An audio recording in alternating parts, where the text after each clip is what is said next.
Now, obviously, we've covered some pretty crazy stuff in this video, but look at this line right here. The Attorney General has defended the memo, citing court orders and the protection of victims' identities as legal barriers to further disclosure.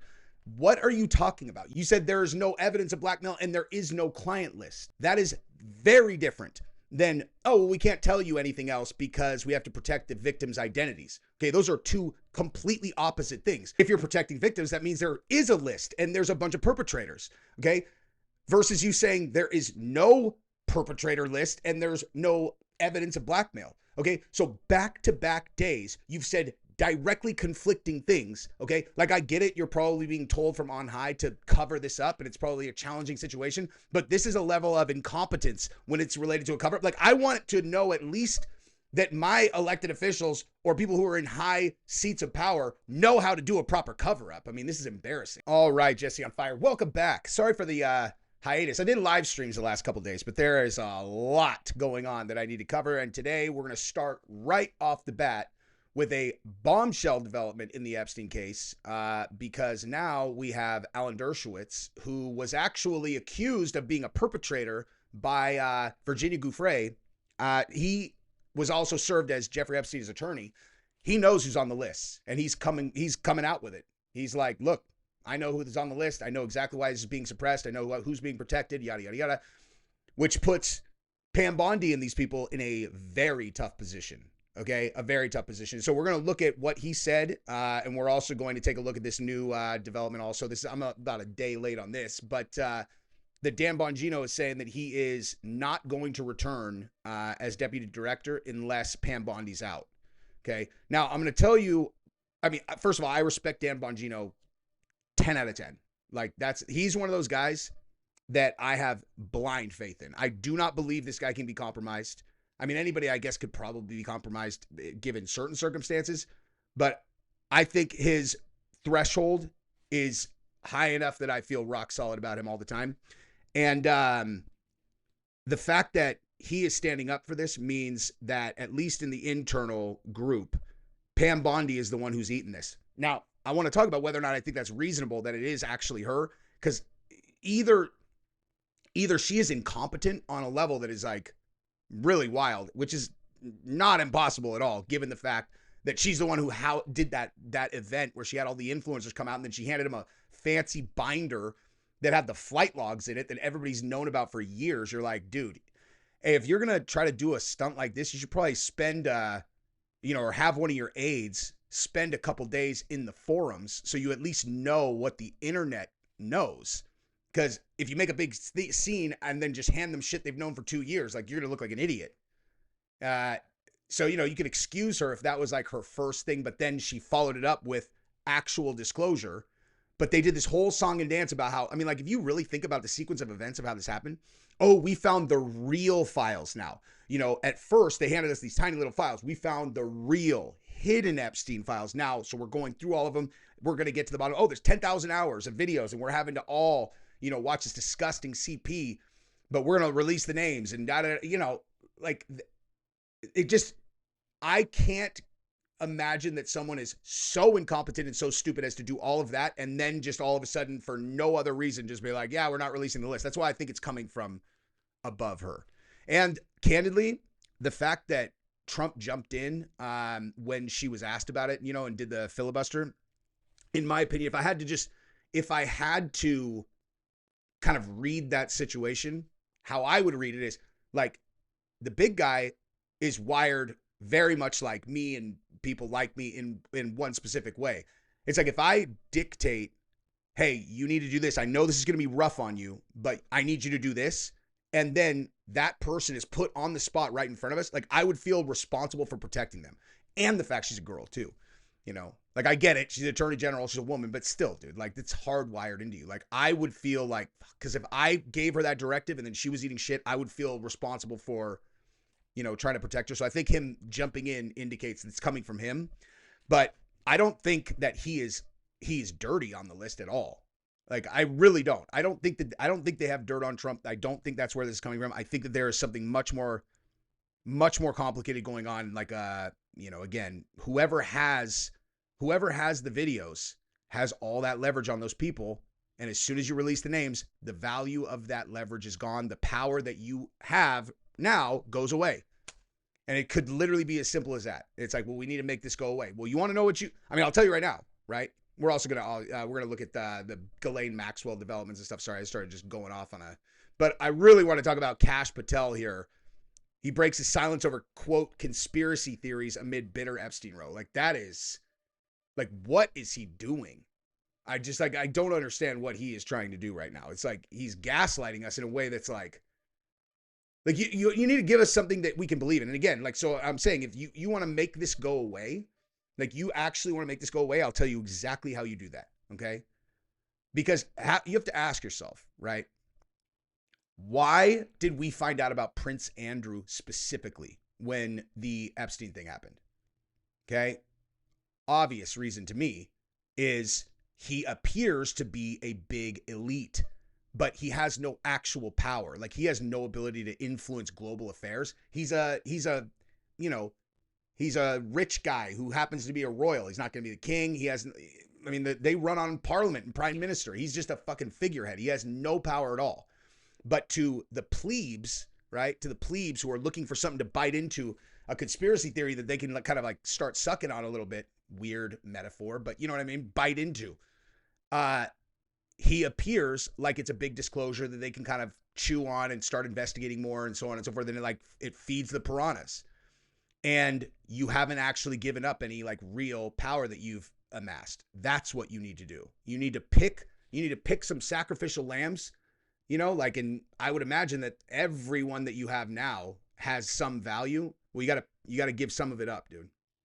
You got to give some of it up. You got to pick some people who are not like that powerful, or who have, status enough to where you can make it feel like you're giving full disclosure. You got to throw some people to the wolves. Okay. Now, if I had like bulletproof leverage on someone like Bill Gates, am I going to give that up when the guy controlled if you just rewind a year and a half, he controls the WHO, controls basically the entire, vaccine infrastructure globally, right? He's worth who knows how much money he's actually worth if you could get into his dark money with the private equity funds that follow all of the Gates Foundation investments.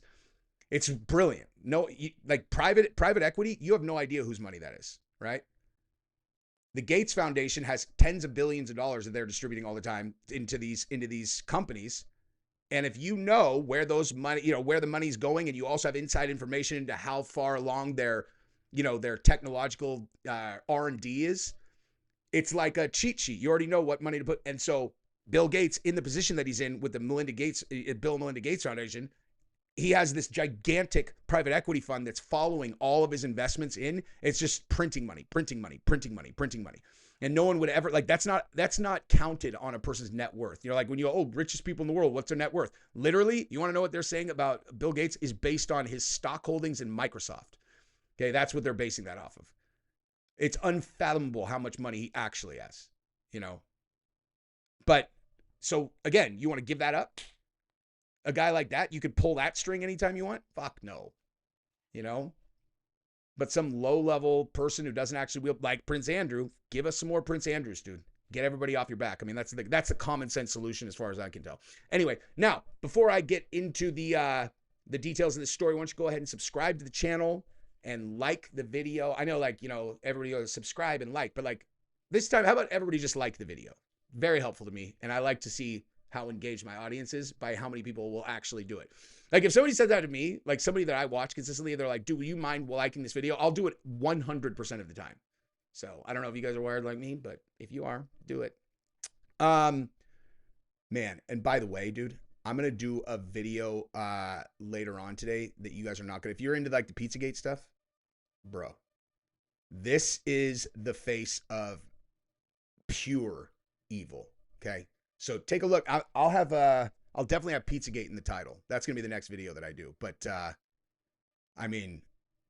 this guy, I'll just tell you, what should happen to him is he should die very, very, unceremoniously, just the fastest way you can, just shut his lights off and then throw his corpse into, a garbage dump. Literally, just a trash dump. no fanfare, nothing, no big deal. Just him no longer existing, and his body getting buried with all the rest of the trash that gets, sent to landfills. This is a person who does not deserve a single breath of life from this moment forward, or for a very long time. It's one of just look for that video, believe me. Okay, so let's talk Alan Dershowitz. Okay, so Dershowitz says, I know the names. Now, if you've never seen Alan Dershowitz speak, he's not really like, he's not a guy that would strike most people as a person who probably has like a super high sex drive. You know what I mean? Like the kind of guy who's like looking for young girls that he could take advantage of. So when Virginia Giuffre said that he had like been a perpetrator, I was like, I don't know, dude. Like he's like 150 years old. He looks like, I just didn't like, there was something about that particular accusation that I actually didn't believe. And she came out and said that she was lying about that one. I think that she was mad because he had been Epstein's attorney and had defended Epstein against her. And so I think that she just saw an opportunity to, like, of course, everybody hates the lawyer of the opposing party in a lawsuit. Like, how do you think Diddy feels about the prosecutors? They're all, he is their job is to paint you in the worst possible light. I think she saw an opportunity to kind of, fuck him back. But nonetheless, so Alan Dershowitz says, speaking on this Sean Spicer show, Alan Dershowitz, a longtime criminal defense attorney, said he knows the names of individuals referenced in confidential Epstein files and claimed those names are being deliberately withheld. On Thursday, Spicer reshared the interview on X, formerly Twitter, in light of renewed interest in the case. It racked up 1.5 million views at the time of writing.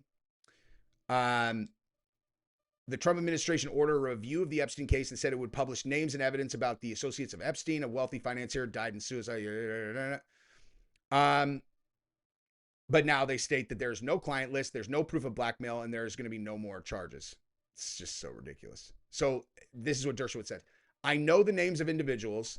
I know why they're being suppressed. I know who's suppressing them, but I'm bound by confidentiality from a judge and cases, and I can't disclose what I know. But hand to God, I know. I know the names of the people whose files are being suppressed in order to protect them, and that's wrong. Yeah. Dershowitz emphasizes that he has pushed for total transparency in the release of the Epstein documents. Now, that in his case was because he had been accused and he was innocent. She subsequently said she was lying about that. But yeah, so he says every single document, no redaction. That's what I've said from day one. When asked by Spicer if politicians or business leaders were named, When asked if business leaders or politicians were named, Dershowitz replied, they're everything. And let me tell you, a lot of them, at least one of them, is somebody who was accused. Others are accusers. And the judges have said if somebody calls themselves a victim, we're not going to give any information about them. But they may not be victims. They may be perpetrators. We want total transparency on this. See, I heard him say that yesterday, like when I was, because I actually listened to him say it. And I was like, what exactly does that mean? Is he referencing the fact that Virginia is a perpetrator because she's lying? Or what? Anyway, so I don't know. I don't really know. I mean, so again, it just verifies the list is real and it is being suppressed. You're not, like, the gaslighting's not working. Everybody knows what's happening here. We don't really know why, but that is what's happening. And Dan Bongino apparently is not very happy about it. So, this is like, I saw this come out. It was images of Ghislaine Maxwell in federal prison, like doing her exercise routine. She looks pretty good, actually, dude. Like, given the fact that she's locked up, There she is doing exercise behind razor wire. It's like, the same way that she is incarcerated and Jeffrey Epstein got snuck out of the jail and is probably living somewhere safe in Israel or Libya, or not Libya, Oh my God, I forget. Whatever. In some place where no one will ever figure out that he's alive, you know, little plastic surgery, a nice train of 12-year-olds to keep him happy for the rest of his life. Sick, demented joke I just made, but nonetheless. You know, I mean, listen, dude, like, she's the exact same thing as Prince Andrew. Do you know what I mean? They threw her, the less valuable one, to the wolves. They had to give him someone. So they say Epstein's dead. You know, maybe he's dead. Maybe he walked right out the front door. And listen to this. Listen to this. I can't believe I haven't told you guys about this, actually. So check this out. I'm going to make this the intro to this video too.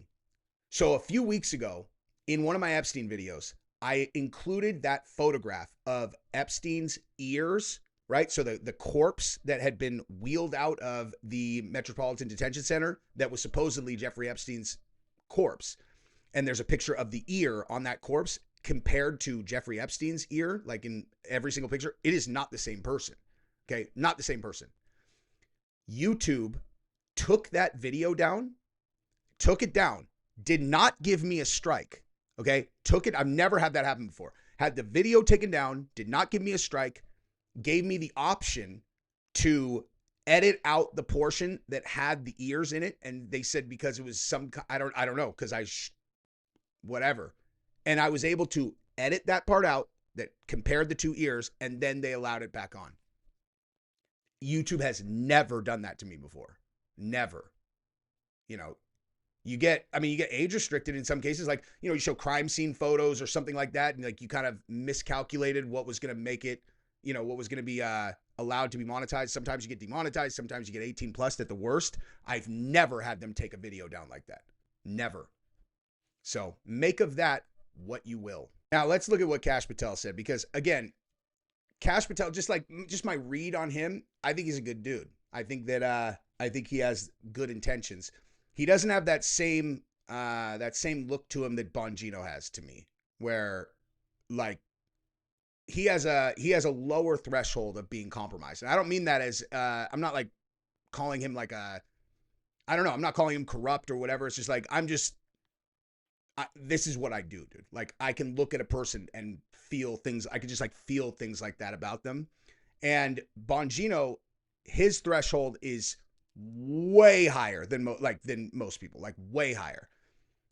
Kash Patel to me is more like normal, you know, like he's got like a normal threshold where, you know, listen, dude, there are a lot of people, you put life-changing money in front of them and their ethics are going to, they're at least going to consider changing things that might ethically, you know, go the other way for him, depending on the situation. I'm not saying that he's taking money. I'm just saying, you know, I'm actually saying I trust the guy mostly, but like, I just want to really reiterate how far above suspicion Dan Bongino is for me personally, just based on my read on him. But what Kash Patel is doing here is a level of gaslighting that is so weird. I don't like, because he was like in the community. He knows we're not going to believe this shit, you know? And then to go on Rogan and pretend that you didn't even know about the stories that came out of the facility, about the cameras going out and all that. It's like, dude, it was in the New York Times. You're the head of the FBI and you're telling us what is and isn't in this case, and you don't even know that? Like, what all of us know, it's in the New York Times, dude. So, you know, if your goal was to look competent, fail, you know what I mean? But more so, it just looks like you're lying, you know? So let's listen to some more gaslighting. So FBI Director Kash Patel has publicly dismissed speculation he is set to walk out amid conspiracies surrounding the Jeffrey Epstein case. Patel spoke out to address a rumored rift inside the Trump administration over the Justice Department's handling of the long-awaited Epstein files. The conspiracy theories just aren't true, never have been, Patel posted on X. It's an honor to serve the President of the United States, and I'll continue to do so for as long as he calls on me. Now, you notice that Dan Bongino is not in this situation. Yeah, the clash reportedly stemmed from an unsigned memo released on Sunday with DOJ and FBI SEALs that concluded Epstein did not get murdered in prison and that none of the available evidence included a so-called client list. Okay, well, yeah, like he probably didn't have a written down client list. He probably just had videos of all of the people that he has compromising information on, or recordings or whatever. So that like might be factually true, but it's a completely misleading horseshit lie, you know? The Attorney General has defended the memo, citing court orders and protection of victims' identities as legal barriers to further disclosure. Okay, well, that's not what you said. That's not what you said. You said there is no evidence of blackmail. That's what you said. And now you're saying the protections of victims' identities is a legal barrier to further disclosure? Well, those are two different things. Okay, those are not the same thing. And trying to pretend like they are is another big problem for me, because don't talk to me like I'm stupid, okay? Like, I realize that lots of people are stupid, but a lot of people aren't, you know? They're not. I mean, I meet people who watch my content all the time. I've never once had someone approach me that was like, dude, I love your channel. And then I talk to them for 10 minutes and I'm like, oh, this person's dumb. Like, they're always smart, you know? They have great taste in YouTube, you know, channels, obviously. But I mean that really. Like, my audience is like very, very intelligent across the board and engaged. And like, this is not going to work on us, dude. You may as well just be saying, we're just going to go ahead and cover this up.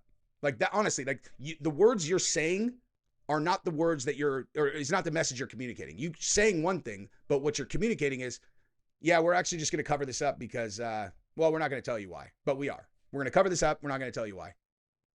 And, you know, like, seems like a stupid strategy, you know?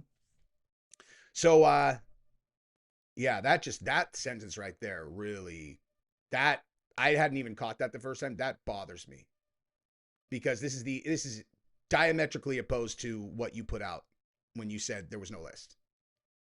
Because this is what you're saying here is there absolutely is a list. We're just not going to tell you who it is. Bongino, however, gave an ultimatum over the Justice Department's handling of the sensitive files. He's considering resigning if Bondi doesn't step down.